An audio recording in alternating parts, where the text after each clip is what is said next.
कक्षा 10वीं गणित अध्याय 3 दो चर वाले रैखिक समीकरण युग्म का हम अध्ययन करेंगे। प्रश्न पहला है, सही विकल्प चुनिए। सही विकल्प चुनिए। निम्नलिखित में से दो चरों में रैखिक समीकरण है। दो चर होने चाहिए x और y और दोनों की घात 1 होनी चाहिए, तो ये रैखिक समीकरण है। देखिए, दो चरों में रैखिक समीकरण है, घात 1 का जो समीकरण होता है वह रैखिक समीकरण होता है।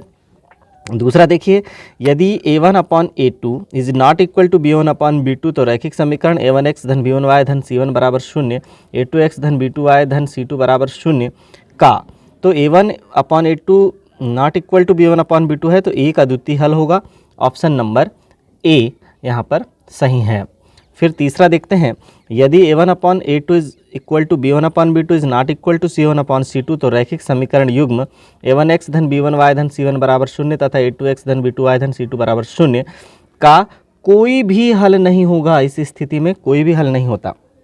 और तीसरी स्थिति, इन तीन में से एक स्थितियों को जरूर पूछा जाता है, यदि a1/a2 बराबर b1/b2 बराबर c1/c2 हो तो रैखिक समीकरण युग्म a1x धन b1y धन c1 बराबर 0 तथा a2x धन b2y धन c2 बराबर 0 का अनंततः अनेक हल होंगे। ऑप्शन नंबर सी यहाँ पर सही है।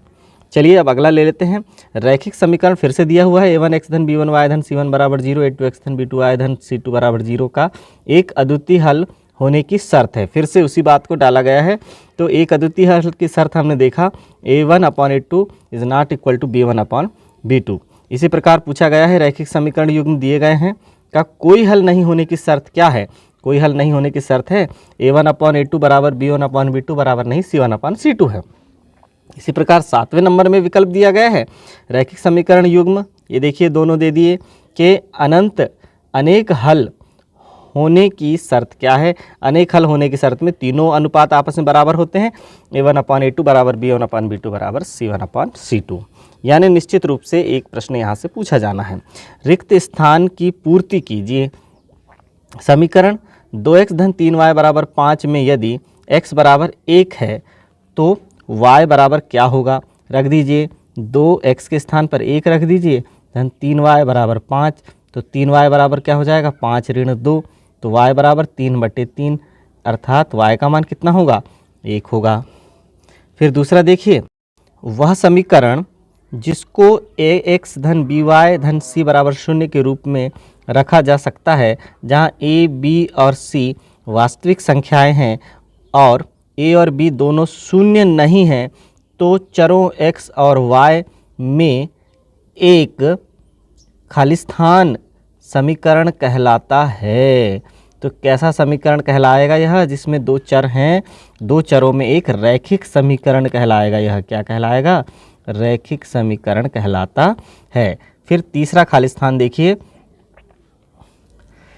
समीकरण 2x धन y बराबर k में यदि x बराबर 2 और y बराबर 1 हो तो k का मान क्या हो जाएगा। रख दीजिए, x बराबर रख दीजिए 2 और y बराबर कितना रख दीजिए 1, तो k का मान कितना हो जाएगा, 2 दूनी 4 और 1 5, k का मान हो जाएगा 5। तो यहाँ पर क्या आ जाएगा, ऑप्शन यहाँ पर खालिस्तान में आ जाएगा 5। फिर लेते हैं, सत्य असत्य लिखिए। दो चरों में एक रैखिक समीकरण के अनेक हल होते हैं। बिल्कुल यह कथन कैसा है, सत्य है। अनेक हल होंगे, x के अनेक मान रखते जाएंगे, y के अनेक मान प्राप्त होते जाएंगे। दूसरा है, रैखिक समीकरण का प्रत्येक हल उसको निरूपित करने वाली रेखा पर स्थित एक बिंदु होता है। बिल्कुल, आप x के जितने भी मान रखेंगे और y के उससे संबंधित जो भी मान आएंगे वो उसी रेखा पर स्थित होंगे, अर्थात यह कथन कैसा है, सत्य है। अब एक शब्द या वाक्य में उत्तर दीजिए। दो चरों में एक रैखिक समीकरण का मानक रूप लिखिए। तो क्या है दो चरों में एक रैखिक समीकरण का मानक रूप, ax धन by धन c बराबर 0 दो चरों में एक रैखिक समीकरण का मानक रूप है। फिर देखिए, रैखिक समीकरण y बराबर mx धन 3 में यदि x बराबर ऋण 2 और y बराबर 5 हो तो m का मान होगा। रख दीजिए, सबसे पहले तो हम लिख दें y बराबर mx धन 3 इसमें x का मान कितना रखना है, ऋण 2 रखना है, और ये धन 3 तो पहले से है, और y का मान कितना रखना है, 5 रखना है। तो कितना प्राप्त हो गया, देखिए अब यहाँ पर प्राप्त हो गया ऋण 2m धन 3 बराबर 5। तो 2m इस तरफ आ गया, 2m बराबर कितना हो जाएगा, 3 ऋण 5। तो m बराबर हो जाएगा ऋण 2/2, काटने पर ऋण 1 प्राप्त हो जाएगा। तो क्या होगा मान, ऋण 1 होगा।